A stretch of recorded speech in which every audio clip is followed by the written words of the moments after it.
이번 시간은 공정거래 컴플라이언스 프로그램 등급평가 CP 등급평가에서 고득점을 획득하기 위한 노하우 공유 3편 위험성평가입니다. 1편 실적보고서 8화 전략, 2편 현장평가 3대 전략에 이어 3편부터는 세부 지표별 설명을 진행할 예정이며 그 첫 번째 대상이 바로 위험성평가이다. 위험성평가는 대기업 및 공기업 대상 평가 기준으로 20개 세부 지표 중에 첫 번째가 아니라 13번째인데 평가 지표별 설명 중 첫 번째로 정한 이유는 5.1 위험성 평가가 다른 여러 평가 지표와 연관성이 상당히 높고 실제 필자의 주변에서 CP 관련 업무를 수행하는 지인들의 질의가 가장 많은 분야이기 때문이다. 그럼 본격적으로 위험성 평가에 대해 알아보자. 위험성 평가를 하는 방법에는 몇 가지 기법이 있는데 대표적으로 체크리스트법, 핵심 요인 기술법, 빈도 강도법 등이 있으며 각 기법마다 다른 장단점이 있다. CP 등급 평가에서 정하고 있는 위험성 평가의 특정 기법은 없다. 체크리스트법은 법 위반 리스크를 목록화하고 현재 상태의 적절성을 평가하는 방법으로 위험성 평가 방법 중 가장 단순하고 직관적인 방법이지만 우선순위를 정하기 어렵고 사전에 목록화한 리스크가 부실할 경우 적절한 위험성 평가가 이루어질 수 없다는 단점이 있다.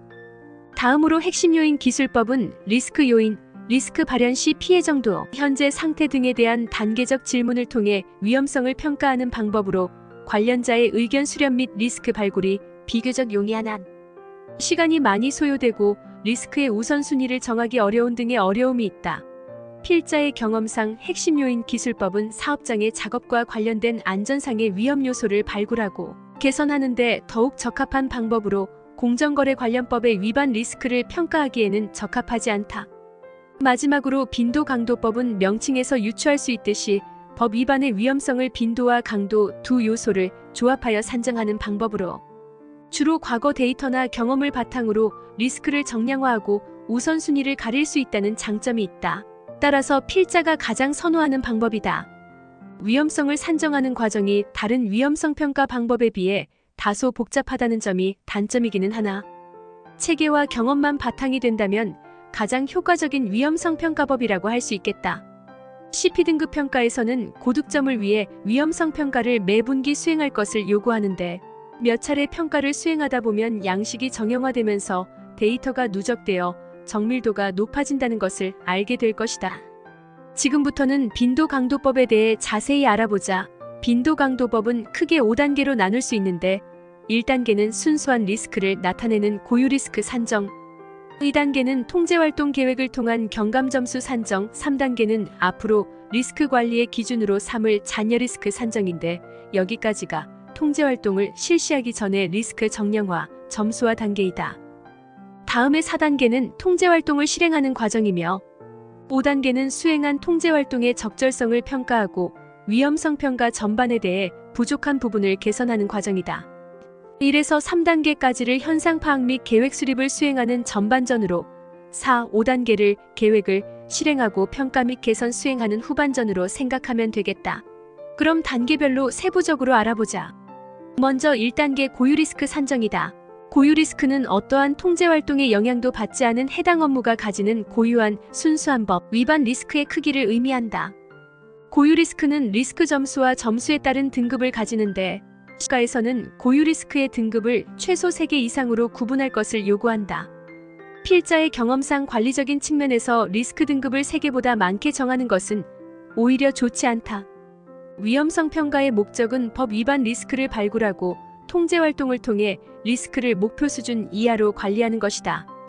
그런데 최초의 고유 리스크 등급이 너무 세분화되면 후속 단계인 통제 활동에 따른 경감 점수, 관리 기준이 될 잔여 리스크 산정 과정 역시 복잡해져 전반적인 관리가 어려워진다.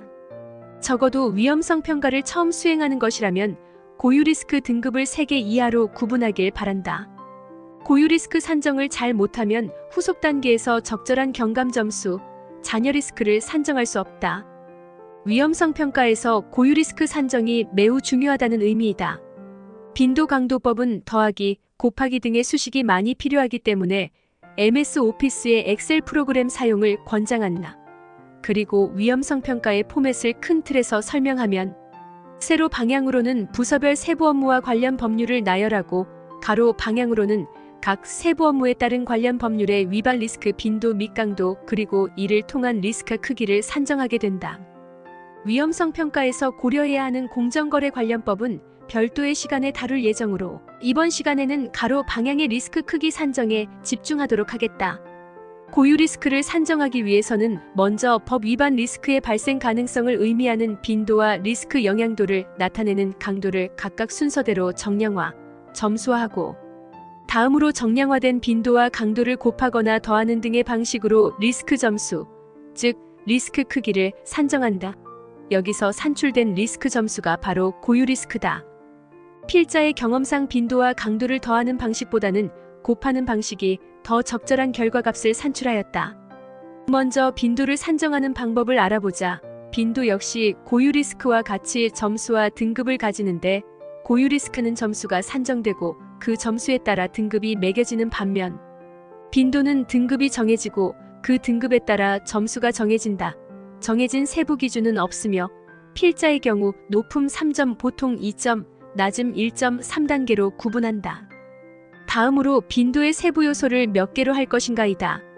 사실 기본적인 방법으로는 발생 가능성이라는 이름으로 하나만 적용하면 된다. 위험성 평가를 처음 수행한다면 세부 요소를 하나로 단순화하길 권장한다. 다만 필자의 경우 위험성 평가를 수십 차례 실시한 경험이 있기 때문에 빈도의 세부 요소를 계속 발전시켜 현재 5가지 이상으로 적용하고 있다. 복잡하게 구분하는 이유는 주관성을 최대한 배제하기 위해서이다. 앞의 설명에서 빈도는 법 위반의 발생 가능성을 의미한다고 하였는데 가능성이라는 것은 주로 경험에 따른 것으로 과도한 주관이 개입될 수 있다. 따라서 필자는 가능한 객관적인 빈도의 리스크 점수를 산정하기 위해 빈도의 요소를 실제 데이터로 평가할 수 있도록 최대한 세분화한 것이다. 예를 들어 빈도의 세부 요소가 발생 가능성 하나일 경우 높음 3점, 보통 2점, 낮음 1점을 판단하는 기준은 순서대로 최근 3년 내 해당 법률 위반 사실이 있거나 발생 가능성이 높음, 최근 5년 내 해당 법률 위반 사실이 있거나 향후 발생 가능성이 있음, 최근 5년 내 위반 사실이 없거나 발생 가능성이 매우 낮음이 될 수 있겠다. 필자의 경험상 동일한 부서에서 동일한 업무를 수행하는 직원 간에도 다른 결과가 나오는 등 상당히 주관적인 결과가 나올 것이다. 따라서 필자는 이를 발생 가능성, 평가부서의 법위반 발생 이력, 국내 시장의 법위반 발생 현황, 평가부서의 피신고 이력, 법률별 특수성 등으로 세분화하는 것이다. 방금 언급한 빈도의 5가지 세부 요소 중에 기본 요소인 발생 가능성 한 가지를 제외하고는 모두 실제 과거 데이터를 기준으로 판단하는 요소로 주관이 개입되지 않기 때문에 결과적으로 상당히 객관적인 빈도 점수를 산출할 수 있다. 참고로 세부 요소 중 법률별 특수성은 평가 대상 위반 리스크 법률별로 상이한데 예를 들어 평가 대상 법률이 하도급법이라면 높음 3점, 보통 2점, 낮음 1점을 판단하는 기준이 순서대로 직전 연도 외주구매 거래 상대방 중 중소중견기업 비중이 50% 이상, 20% 이상, 50% 미만, 20% 미만이다. 물론 이는 정해진 기준이 없으며 필자의 수년간의 경험에 따라 만들어졌다. 이제 빈도 점수를 산정해보자. 필자는 빈도 점수를 최대 10점으로 정한다. 필자는 앞서 빈도 점수와 강도 점수를 곱하여 고유 리스크를 산정한다고 했는데 관리적 편의와 보편성을 고려하여 빈도 및 강도의 만점을 각 10점으로 해서 고유 리스크의 최대점을 100점으로 하기 위해서이다. 빈도의 세부 요소가 1개라면 하나의 만점이 10점이 되고 필자처럼 3점 만점의 세부 요소가 5개라면 빈도의 만점은 3점 곱하기 5개가 되어 15점이 되는데 여기에 환산지수 15분의 10을 곱해 빈도의 만점을 10점으로 만든다. 필자의 경우 세부 요소를 더해보기도 하고 곱해보기도 하였는데 더했을 때 더욱 적절한 리스크 빈도 점수가 산정되었다. 그리고 모든 세부 요소의 가중을 균등하게 배분할 필요는 없으며 독자의 회사가 영위하는 업종, 주요 위반 리스크 법률, 기타 재반 여건에 따라 적절히 조정하기 바란다.